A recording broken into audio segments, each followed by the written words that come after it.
பிரியமானவர்களே, தேவனுடைய பிள்ளைகளுக்கு எங்கிருந்து நன்மை வரும்? பகுதி 2 இந்த நாளிலே நாம் தியானிக்கலாம்.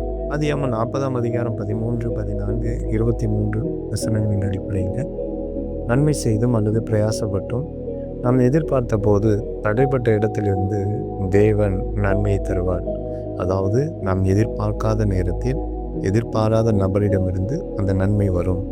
ஏனென்றால் மனிதர்கள் நன்மையை மறக்கலாம், ஆனால் தேவன் ஒருபோதும் மறக்க மாட்டார். ஆகவே ஏற்ற வேளையில் நன்மை வரும். ஒருவேளை பல மாதம் ஆகிவிட்டதே, பல வருடங்கள் ஆகிவிட்டதே என்று சொல்லி நீங்கள் சோர்ந்து போயிருக்கலாம். ஆனால் ஆண்டவர் இந்த நாளில் உங்களுக்கு வாக்கு கொடுக்கிறார். தடைப்பட்ட இடத்திலிருந்து உங்களை தேடி நன்மை வரும். தேவன் நன்மை கொடுக்கும்போது யோசேப்புடைய வாழ்வில் கொடுத்தது போல விடுதலையோடு கூடிய உயர்வு கிடைக்கும். பேதுருடைய வாழ்வில் கிடைத்தது போல ஒரு மீன் எதிர்பார்த்த இடத்துல வலைகள் கிளியத்தக்கதான மீனை கொடுத்தார். அதே போல உங்களுடைய வாழ்வின் கொடுப்பார். ஆமென்.